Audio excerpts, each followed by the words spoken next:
Hello students, आज का हमारा टॉपिक है कैरिंग कैपेसिटी। तो कैरिंग कैपेसिटी पॉपुलेशन इकोलॉजी का ही टॉपिक है।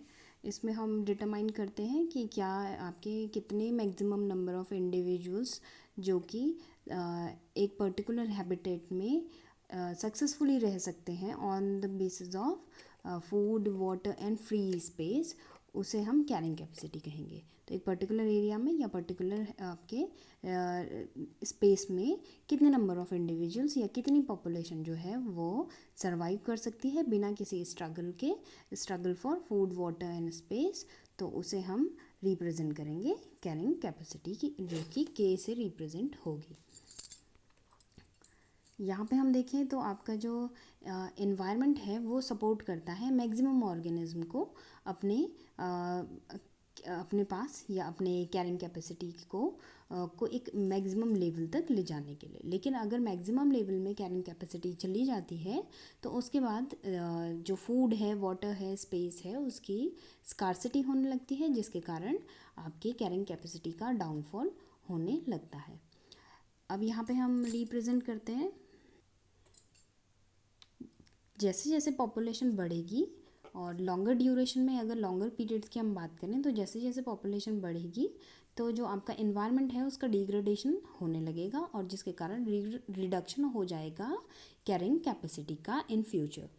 क्योंकि अगर हम बात करें कि लॉन्गर पीरियड्स तक अगर पॉपुलेशन इंक्रीज़ होती रहती है तो there is a struggle for water, food and space, और उस स्ट्रगल के कारण जो है आपका इन्वायरमेंट जो है उसका डिग्रेडेशन होने लगता है।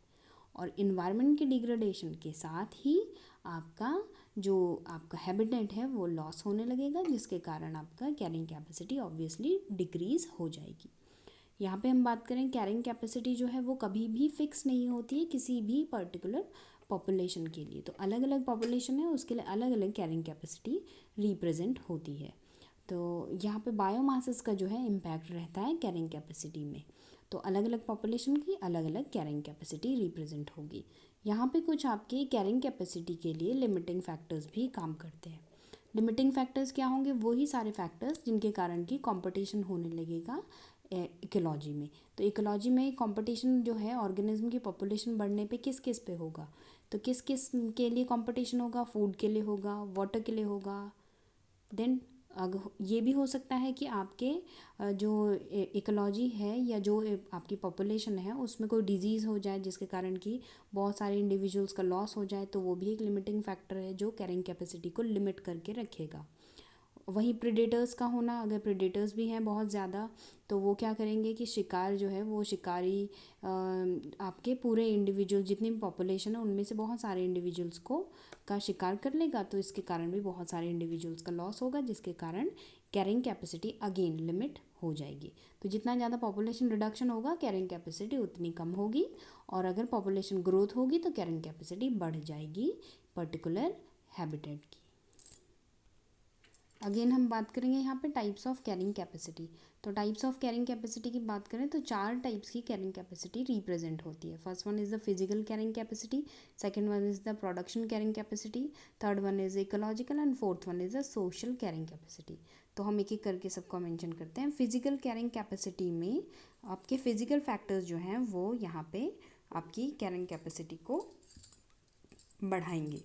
तो कैरिंग कैपेसिटी जो है वो किस तरीके से अफेक्ट करेगी, तो किस किस बेसिस पे अफेक्ट करेगी? फिजिकल फैक्टर्स जो इसे अफेक्ट करेंगे तो वो है वाटर की डेप्थ, कितनी ज़्यादा डेप्थ है, पानी की गहराई कितनी है, देन वाटर करंट्स कितनी अवेलेबल हैं, किस तरीके का टेम्परेचर है उनके हैबिटेट में। ये सारे फिजिकल फैक्टर्स जो हैं फिजिकल कैरिंग कैपेसिटी के टाइप को बनाते हैं। नेक्स्ट हो गया प्रोडक्शन। तो प्रोडक्शन के बेसिस पे भी हम देखते हैं कि किस तरीके के हर्बीवोर्स हैं, कार्निवोर्स हैं, कितने ज़्यादा प्रोड्यूस हो रहे हैं, कम है उनकी संख्या या ज़्यादा है, तो फूड की अवेलेबिलिटी कैसी है, तो उसके बेसिस पे भी हम कैरिंग कैपेसिटी डिटरमाइन करते हैं। तो प्रोडक्शन कैरिंग कैपेसिटी में आ जाएगा प्लैंकटॉन्स कितने हैं आपके, कितने प्लांट्स हैं, डेट्रिटस जो आपके डेड एंड डिके वंस को ईट कर रहे हैं, डेट्रिटस वो कितने हैं, उनका प्रोडक्शन कितना है, और न्यूट्रिएंट्स जो फूड सप्लाई है, न्यूट्रिएंट्स हैं वो कितने अवेलेबल हैं। तो ये आपके प्रोडक्शन कैरिंग कैपेसिटी में आते हैं। नेक्स्ट आ गया आपका इकोलॉजिकल कैरिंग कैपेसिटी। तो इकोलॉजिकल कैरिंग कैपेसिटी में आपके जो फैक्टर्स है काम करते हैं community structures and mass balance models. यहाँ पे community structures, community is basically बहुत सारे इंडिविजुअल्स मिलके पॉपुलेशन बनाएंगे और बहुत सारी पॉपुलेशंस जो हैं वो मिलके कम्युनिटी बनाएंगी। तो कम्युनिटी का स्ट्रक्चर कैसा है, कितने आपके हर्बीवोर्स जो हैं, कार्निवोर्स जो हैं, सारे के सारे आपके प्रॉपर इकोलॉजिकल साइकिल बन रही है कि नहीं बन रही है कम्युनिटी में, उसके बेसिस पे भी हम इकोलॉजिकल आपके कैरिंग कैपेसिटी मेंशन करते हैं। और मास बैलेंस की कितना बायोमास अवेलेबल है और किस तरीके से नंबर ऑफ हर्बीवोर्स ज़्यादा होंगे in comparison of number of carnivores.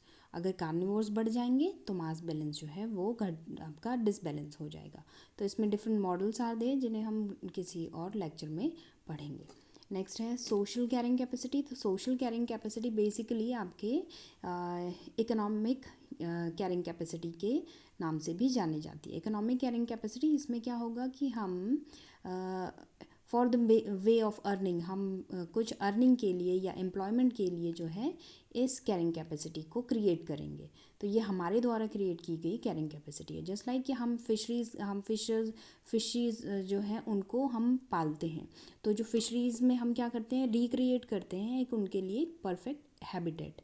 और इस हैबिटेट की परफेक्ट हैबिटेट की जब हम रिक्रिएशन करते हैं तो हम इसमें चाहते हैं कि ज़्यादा से ज़्यादा फिशेस जो हैं उनका प्रोडक्शन हो, और इसलिए हम क्या करते हैं उस पर्टिकुलर हैबिटेट की कैरिंग कैपेसिटी को हम बढ़ा देते हैं। तो इसलिए हम इसे सोशल कैरिंग कैपेसिटी कह रहे हैं।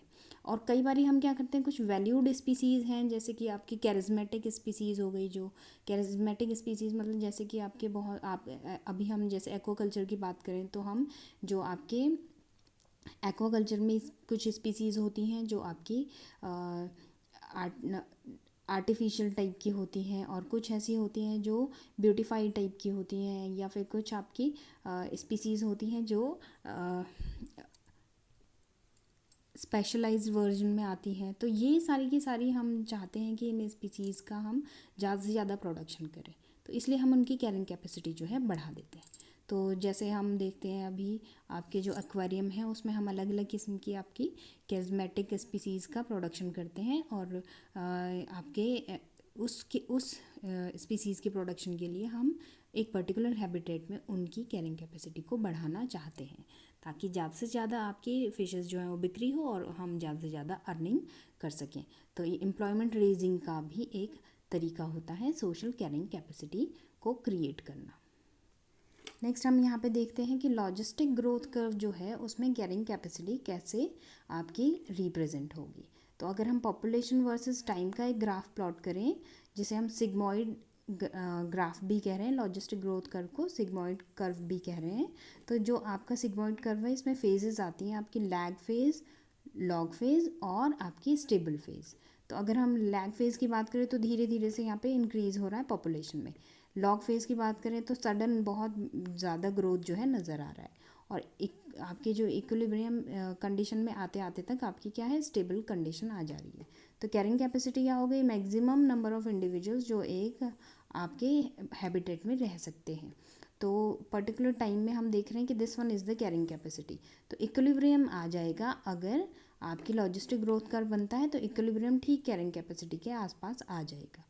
तो इसमें आपकी carrying capacity logistic growth curve में कुछ इस तरीके से रहती है। वहीं अगर हम बात करें carrying capacity in exponential growth curve में अगर हम देखें तो किस तरीके से आपकी कैरिंग कैपेसिटी रिप्रेजेंट होगी। तो यहाँ पे हम देख रहे हैं एक्सपोनेंशियल ग्रोथ कर्व में पॉपुलेशन वर्सेस टाइम का ग्राफ। तो इसमें हम देख रहे हैं कि आपका जो कर्व है वो स्टीप एक सडन इंक्रीज़ जो है इसमें नज़र आ रहा है, और सडन इंक्रीज़ के बाद आपका कुछ डिविएशंस जो हैं, अप्स एंड डाउन्स जो हैं वो नज़र आ रही है। तो यहाँ पे हम देख रहे हैं this one is the carrying capacity. ये आपकी मैक्सिमम नंबर ऑफ़ इंडिविजुअल्स जो आपके हैबिटेट में सर्वाइव कर सकते हैं, तो वो आपकी carrying capacity this one is there.